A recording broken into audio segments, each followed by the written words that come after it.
महाराष्ट्र न्यूजमध्ये आपले स्वागत आहे। नव्या राष्ट्रीय धोरणानुसार अंगणवाडीताईंनाही राहणार बंधनकारक, अंगणवाडीताईंना मिळणार प्रशिक्षणाचे धडे। जिल्हा परिषदला सीबीएसई पॅटर्न लागू, काय आहे बातमी पाहूया। तत्पूर्वी चॅनलवर नवीन आहात तर चॅनलला सबस्क्राईब करा। जिल्ह्यातून 2683 अंगणवाड्या आता प्राथमिक शाळांशी जोडणार, शैक्षणिक सत्रापासून अंमलबजावणी। अंगणवाडी सेविकांना मिळणार अध्यापनाचे प्रशिक्षण।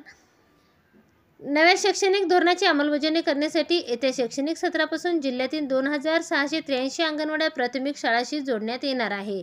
त्यामुळे शाळापासून दूर असलेल्या आणि वेगवेगळ्या ठिकाणी असलेल्या अंगणवाड्यातही आता प्रभावी आणि शिस्तबद्ध अध्यापन व्यवस्थापन लागू होणार आहे।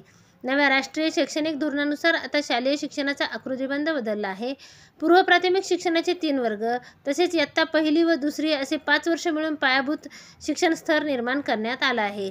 परंतु सध्या महाराष्ट्रात पूर्व प्राथमिक शिक्षण देणाऱ्या अंगणवाड्या महिला व बाल विकास विभागाच्या अखत्यारीत आहेत। त्यामुळे पायाभूत स्तराचे शिक्षण देताना अडचण निर्माण होण्याची शक्यता आहे।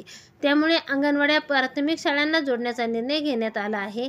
त्यासाठी केंद्रीय सचिवाकडून महाराष्ट्राला संयुक्त पत्र पाठवले आहे। त्यात अंगणवाडी शाळांची जोडणी करण्यासाठी दर्जेदार शिक्षणाची हमी, शालेय शिक्षणाची गोडी व उपयोगिता बालवयातच मुलांमध्ये निर्माण झाली पाहिजे, याच हेतूने हा महत्त्वाकांक्षी उपक्रम राबवला जात आहे। अंगणवाड्या व शाळांमधील समन्वयामुळे प्ले टू प्रायमरी हा टप्पा अधिक सुसंगत व गतिशील होईल अशी अपेक्षा आहे। पायाभूत सुविधांचीही भर। या योजनेअंतर्गत फक्त अध्यापनच नव्हे तर अंगणवाड्यामध्ये पायाभूत सुविधा उपलब्ध करून देण्यात येणार आहेत।